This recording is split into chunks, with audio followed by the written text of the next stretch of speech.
Good morning. For those of you who might not know us yet, I'm Jeanie, and this is Chris. Our family is among some of the newer members of Hitchcock. When Kathleen Dunlop invited us to speak about why we give, I thought there must be a mistake. Surely she wanted someone with deeper pockets to speak inspirationally to all of you today.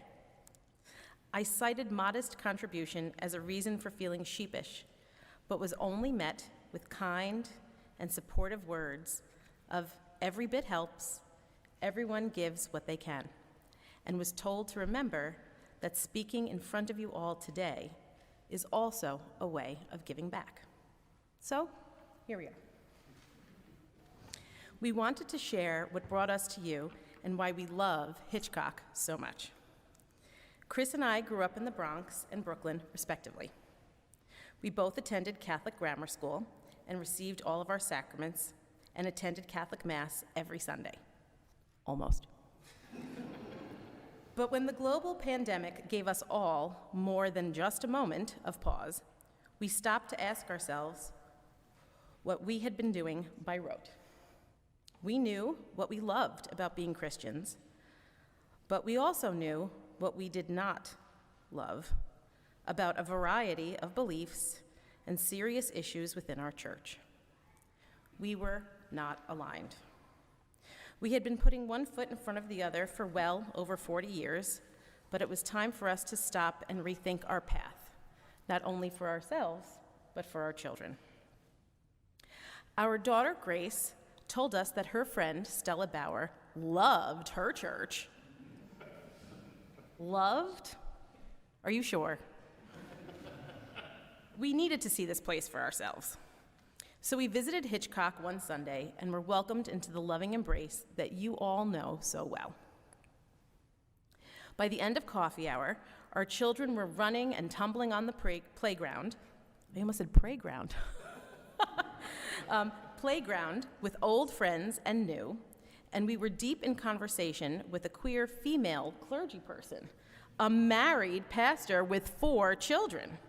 In what bizarro world had we landed, and may we please stay?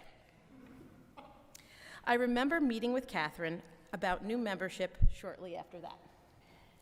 After a meaningful and informative conversation, she gave a tour of the church, complete with our casually standing on the altar, visiting staff offices, the child care room, kitchens, upper children's, lower children's, and the choir room. In our old church, I don't think I even knew where the restroom was. But on that day with Catherine, I remember wondering if it was okay, and even why we were visiting all of these behind-the-scenes places, not realizing that they would soon be the actual stage upon where our family would fall in love with church. From Sunday worship to Wednesdays at Hitchcock, the Christmas Eve pageant to the Father's Day chorus, child care to youth forum, there is a place for each of us. At Hitchcock, there is no behind the scenes. We are all players here, friends, right? There is nothing shrouded in mystery or off limits. Our children know every nook and cranny and restroom of this place. They see role models of every kind and know that we are all loved and celebrated for who we are and who we will grow to be. This is the magic of Hitchcock. This is why we give. As for the doldrums of daily life, obstacles still occur. Daycare costs more per year than a small liberal arts college. Ridiculous mishaps occur, such as burst pipes and flooded basements. Throw in a few health issues, none without taking their toll. All of this adds up to say that we wish we were able to give more. Through it all, we still give, regardless of how little or how much.